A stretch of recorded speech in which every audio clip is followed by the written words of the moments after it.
বেগুনডুগা পরবর্তী শ্রী মাহবুব নায়ক ইসাবেলা প্রক বেগম সুকর্ণবর্তী এবং বেনজির ভুট্টো এনারা সবাইকে আমরা সুলতানা স্বপ্নের যে দেশ নেত্রী দেশ চালার যে একটা ব্যাপার সে ব্যাপারটা উত্তরাধিকার হিসেবে একটা বলি। তো এ পর্যায়ে আমাদের বক্তব্য প্রদান করবেন কবি ও অধ্যাপক বাংলা বিভাগ জাহাঙ্গীরনগর বিশ্ববিদ্যালয় আলোচনা। আপনাকে সংক্ষিপ্ত বক্তব্য প্রদানের জন্য বিনীতভাবে অনুরোধ করছি। এখানে আমাদের অনেক শিক্ষক আছেন, আমাদের শ্রদ্ধেয় শিক্ষক, আমরা যাকে স্যার আমাদের কাছে নেহাল স্যার বলে জনপ্রিয়, আমার সহকর্মী তারেক রেজা স্যার আছেন, আরো অনেকে, আমি নিজেও। রোকেয়ার উত্তরাধিকার বলতে গেলে আমরা আমাদের প্রত্যেকেরই একটা কমন উল্লেখযোগ্য অভিজ্ঞতা হলো আমরা শ্রেণীকক্ষে নারী শিক্ষার্থীদের পাই। আমার মনে হয় না রোকেয়া না থাকলে এই উত্তরাধিকার আমাদের সামনে আসতো, আমরা পেতাম। স্কুল কলেজে যাওয়াটা বোধহয় হতো কিনা এটা খুব সুনির্দিষ্ট করে বলা যায় না, হতেও পারতো, হয়তো বা নাও হতে পারতো।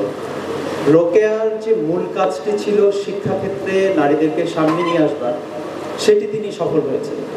তার সম্পর্কে অনেক রকম কথা মানে আমি ব্যক্তিগত অভিজ্ঞতা সঞ্চয়ের মধ্য দিয়েও পেয়েছি বা সঞ্চয় হয়েছে যে ক্ষেত্র সমীক্ষায় গিয়ে যে রংপুর অঞ্চলেই রোকেয়াকে অনেকেই এখনো খুব ভালো চোখে দেখেন না। তো উত্তরাধিকার যে অর্থে হবার কথা ছিল সে অর্থে কিন্তু সেটা আমাদের প্রত্যাশিত নয় এখন পর্যন্ত যে অবস্থানে আছে। শুধু শ্রেণীকক্ষে পাওয়াটাই না, এটা তো একটা স্টেপ, একটা ধাপ, গুরুত্বপূর্ণ একটা ধাপ, কিন্তু মননে কতটুকু আসলে যিনি ফেমিনিজম চর্চা করেন, ফেমিনিস্ট, তাদের মধ্যে অনেকেই চিন্তা করেন তার মতো করে রোকেয়াকে পিক করবার, তার মতন করে ডিপার্চার, মানে অর্থাৎ তার মতো করে আবার বহির্গমনও হয় রোকেয়া থেকে। ওয়ালটন বেঞ্জামিনের একটা থিওরি আছে, আফটার ডেথ থিওরি। বোধ করি এই যে উত্তরাধিকারের চিন্তার বিষয়টা আজকে শিরোনামে বা আলাপের মূল বিষয়, সেটি কিন্তু সেই ওয়ালটন বেঞ্জামিনের আফটার ডেথ থিওরি, অর্থাৎ প্রাসঙ্গিক, রিলেভেন্ট কতটুকু, হিউজ ম্যাটেরিয়াল। তার লেখা খুব কমই, ওই অর্থে কমই বলা যায়, কিন্তু প্রত্যেকটা লাইন বহুত্বকে ধারণ করে। শুধু শিক্ষাক্ষেত্রই না, তার ওই যে পরিবেশ নিয়ে কথা বলা, তার ধর্ম নিয়ে কথা বলা, এমনকি তিনি পুরুষকে কোনো সময়ই খাটো চোখে কিংবা বাঁকা চোখে কিংবা এটাকে কি বলবো, ভিন্ন চোখে দেখেননি। পুরুষের মর্যাদা যেখানে আছে সেখানে সিস্টেমটাকে তিনি চেঞ্জ করবার চেষ্টা করেছেন। ওখানে আমাদের কিছু ভুল বোঝাবুঝির জায়গা তৈরি হয় যে বোধহয় নারী, এইভাবে বলা যায় রোকেয়া বোধহয় একটা পরিমিতির বোধ, পরিমিতির কি বলবো পদ্ধতি, পরিমিতির নকশা আমাদেরকে করে দিয়ে গেছেন।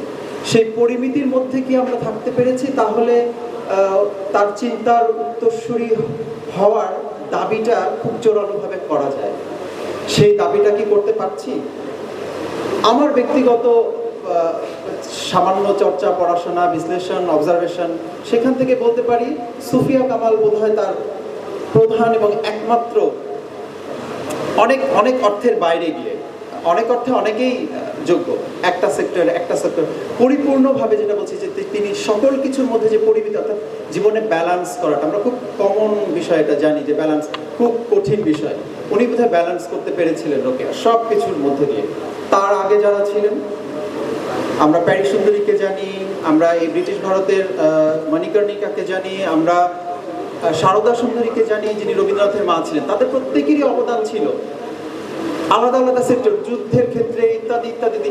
কিন্তু রোকেয়ার যে নকশাটা, তিনি যে আর্কিটেক্ট, সেখানে বোধহয় সেই নকশাটা একটা পরিপূর্ণ জীবন ব্যবস্থার নকশা, যেটা আসলে নারীবাদীরাও অনেক ক্ষেত্রে গুলিয়ে ফেলেন, সাধারণ মানুষরাও গুলিয়ে ফেলেন, অন্য তাত্ত্বিকরাও গুলিয়ে ফেলেন। তাকে তার উত্তরসূরি হবার প্রধান কি বলবো হাতিয়ার হতে পারে শুদ্ধভাবে তাকে গ্রহণ করা এবং ওই যে শুদ্ধভাবে সেটাকে ছড়িয়ে দেওয়া বা সঙ্গে নেওয়া। আরেকটি বিষয় বলে শেষ করি, তিনি বোধহয় সমষ্টিকে অনেক বেশি গুরুত্ব দিয়েছিলেন। আমাদের অনেকের মধ্যেই এটা একটু কম দেখা যায়। আমি নারী কিংবা আমি পুরুষ, আমার উন্নতি হবে, আমি এটা করতে চাই, আমি কেন করতে পারছি না, ইত্যাদি ইত্যাদি ইত্যাদি। রোকেয়া সমস্ত নারী সমাজের জন্য কথা বলেছেন। তার নিজের উন্নতি বা নিজের সুনাম, নিজের প্রতিভাকে জাহির করা, এইখানে বোধহয় তার সায় ছিল না। এর সূত্র ধরে আরেকটা মহাভারতের কথা বলে শেষ করি। আমরা জানি কর্ণ এবং অর্জুন, অর্জুন অনেক বেশি জনপ্রিয়, কিন্তু কর্ণ আরো বেশি প্রতিভাবান, আরো বেশি কি বলবো যোগ্য যোদ্ধা ছিলেন। বিশ্বের শ্রেষ্ঠ ধনুর্বিদ বলা যেতে পারত।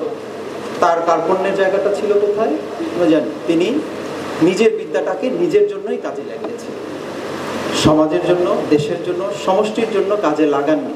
যে কারণে অর্জুন তার থেকে কম যোগ্যতা সম্পন্ন হবার পরেও শ্রেষ্ঠ ধনুর্বিদ হয়ে উঠেছে। রোকেয়া বোধহয় এরকম।